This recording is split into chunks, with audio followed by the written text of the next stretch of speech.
Continuing with the Proverbs from chapter 8, verse 8. All the words of my mouth are in the righteousness. There is nothing froward or perverse in them.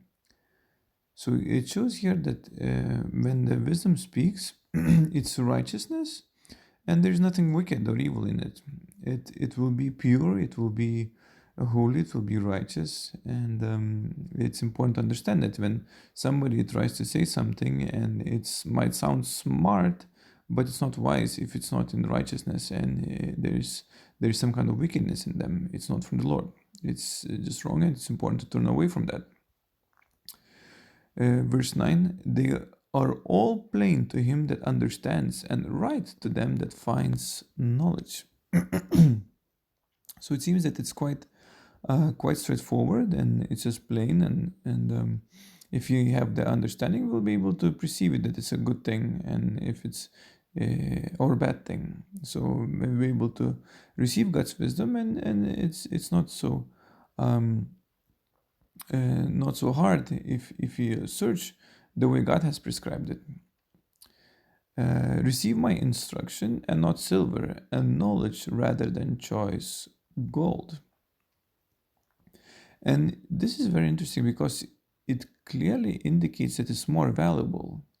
It's more valuable than silver or the choice gold, because it's, again, when I mentioned in the past, to have God's instruction and His knowledge and His wisdom, it will lead to the right things, to the right life, to the abundance of all things. And it's no point in seeking those things by themselves, because if you get knowledge, you'll be able to always get it, even if you lose it. So some people working very hard, getting wealth, getting money, but then they lose it because they don't have wisdom or God's instruction how to deal with it correctly. And that's why it's really important to seek it more than gold or silver. So continuing with the verse 11, for wisdom is better than rubies, and all that things that may be desired are not to be compared to it.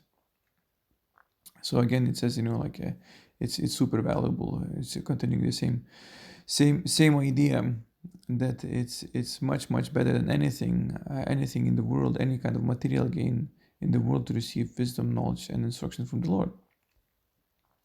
I, wisdom, dwell with prudence, and find out knowledge of witty inventions.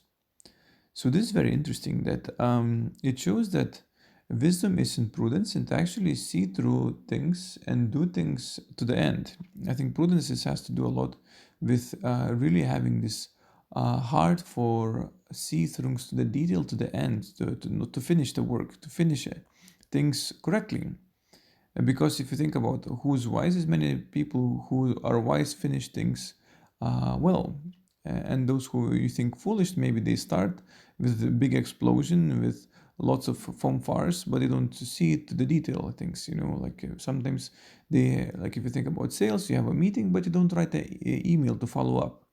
You do many things, but then you don't, even having like guests, and then would be maybe a prudent thing to write a message afterwards. Thank you for coming. It was very nice, or whatever. That would be prudence, like finishing all the loose ends. That would be prudence.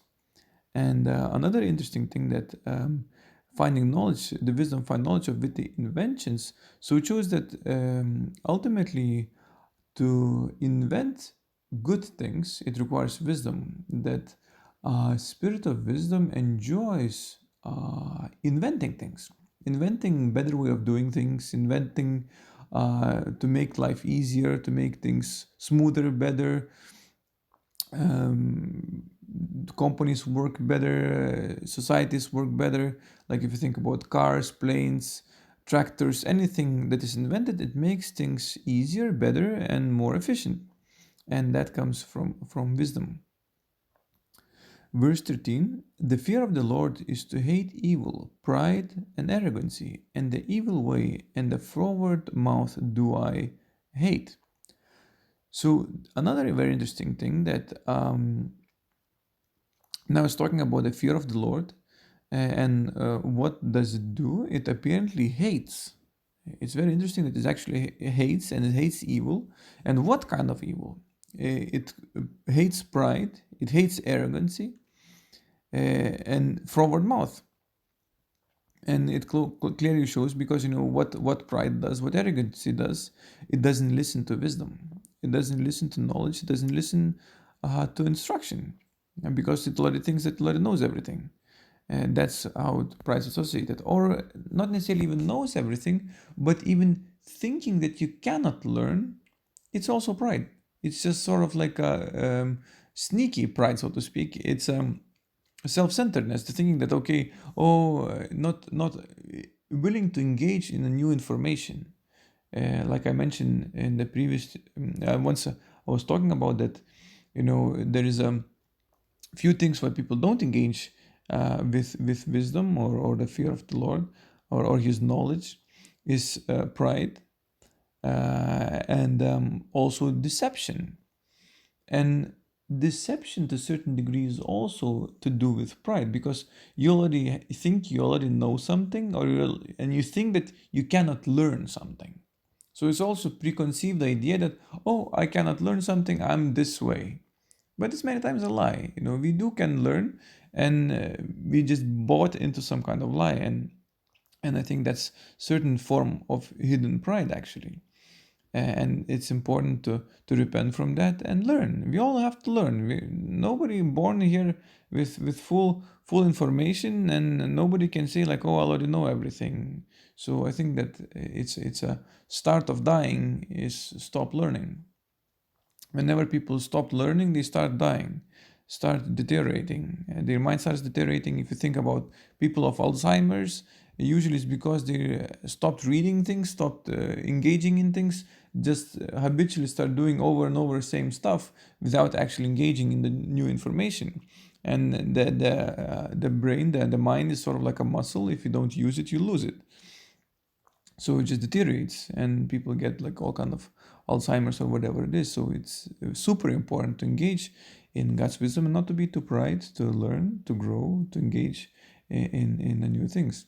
And I think that's very important, and that's what I wanted to share with you today. And God bless you.